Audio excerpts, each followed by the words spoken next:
East African Breweries full year pre-tax profit rose by 6% to 12.9 billion shillings. Revenues for the period jumped 16% to 44.8 billion shillings. Joining us now from our studios in Nairobi is the company's CEO, Seni Adetu. A very good morning to you, Seni. Good morning to you. How are you today? Great here in South Africa, and just give us an idea, firstly, before we kick off, just a full year overview of your performance for the year. A 16% revenue rise there, profits though pretty much not flat, but coming in at 6% rise. Just give us an overview of the full year for East African Breweries. No, clearly, as you said, our top line growth was very strong, both in terms of volume and net sales value. I need to say that the numbers you have quoted, with volume growing at 15% and NSV at 16%, is the consolidated group performance for the full year F11. And another was, when I say consolidated, it includes the inorganic business of Serengeti Breweries that we acquired back in November last year. And so at profit before interest and tax level, we're just about flat year on year. But bear in mind that that inorganic, consolidated inorganic performance is a result of the fact that in the first place, we didn't factor in the share of associate volume, which we had, associate profit, which we got from our relationship with Tanzania Breweries. We have a 20% participation in that last year, which we do not have anymore. That's about 1.1 billion shillings. And then also the fact that we put in quite an enormous amount of money into integrating the business in Tanzania, our new business, Serengeti Breweries, into our operations. So if you were to strip out, those inorganic elements and just focus on the organic business, as in like for like, then actually our profit before interest and tax grew by 6%.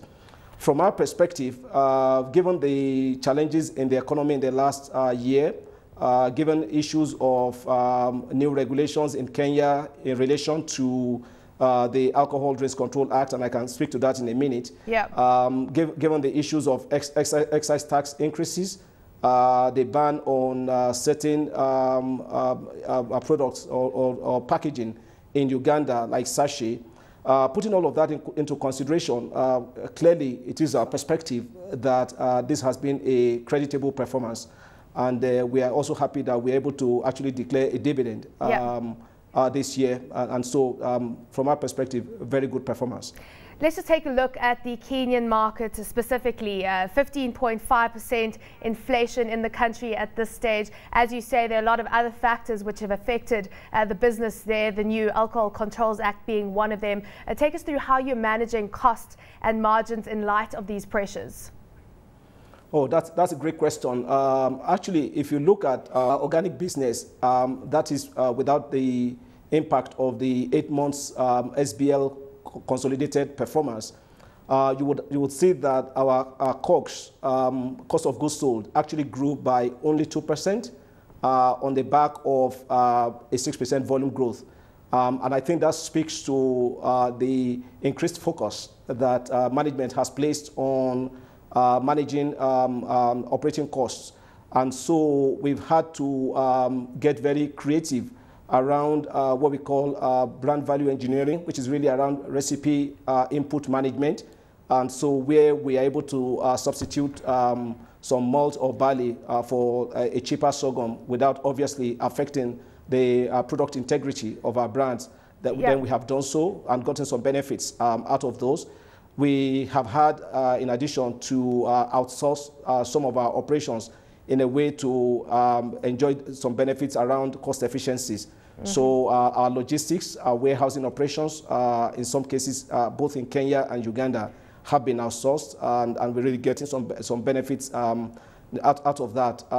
We've had to hedge around sugar pricing, around cereal pricing. What does your hedging book stand at this stage? I'm sorry, say that again. What does your hedging book stand at then? How much have you hedged?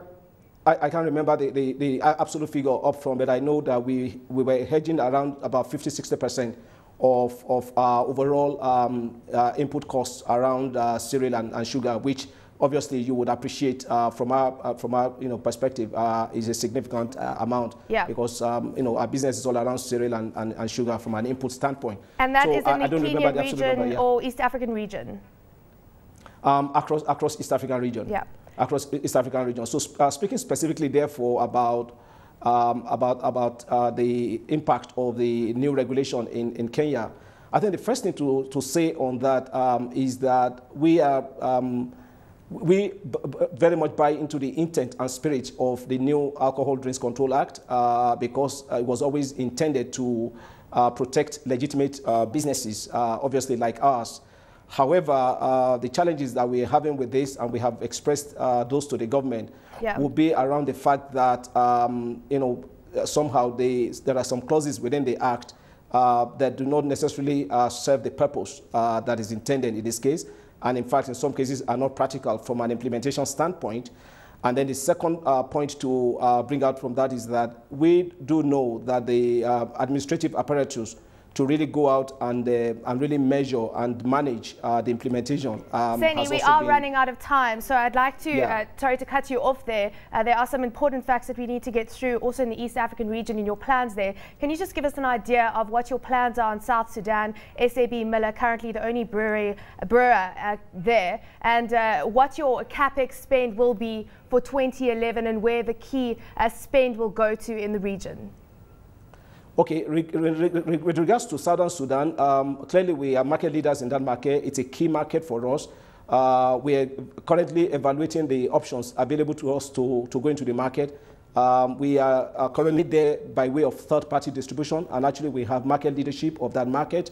There's a possibility that we'll do a greenfield. In terms of actual capex that we're going to put in that, I cannot disclose that at this point in time. But it's a market that is very much within our radar. And your plans in the rest of the region, currently some kind of war in a sense, some would call, against SAB Miller in Uganda. Of course, Diageo, that bid not going through for the Ethiopian brewer there. Can you just give us an indication of what your plans are for the greater East African region going forward?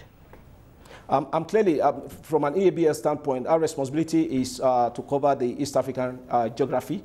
And so Uganda, Tanzania, Rwanda, Burundi, Eritrea and markets like that are markets that we are keenly following and putting in place the infrastructure and the resources to be able to compete effectively against you mentioned SAB in those markets. Regarding Ethiopia, I'm aware that the Ethiopian government has asked Diageo to bid for the Meta facility, but please bear in mind that we are very much part of Diageo. So what that translates to into the future, only time will tell. But clearly, in all of the other markets that I mentioned, we are looking at our investment options. How much of a threat is SAB Miller to you in the East African region, specifically in Kenya now, where you, of course, still are the dominant player? I mean, in terms, you said how much was, the line was a bit faint, how much was? How much of a threat is SAB Miller to you in the East African region, specifically in Kenya, where you're still the main leader there? Oh yeah, absolutely. I mean, it's public information that they're looking to come into Kenya. We have said consistently that we welcome competition so long as everybody plays by the laws and regulations of the land. How much of a threat there could be in Kenya, only time will tell. But our focus is clearly on our strategy. We're driving growth in top line. We're investing in our brands significantly, investing in route to market. But like I said, yeah, I mean, they're welcome into Kenya. Seni, thanks very much for joining us this morning. And of course, we will be following the brewery sector over in East Africa very closely with all the developments taking place there. Seni Adetu is the CEO of East African Breweries Limited, joining us from our Nairobi studios.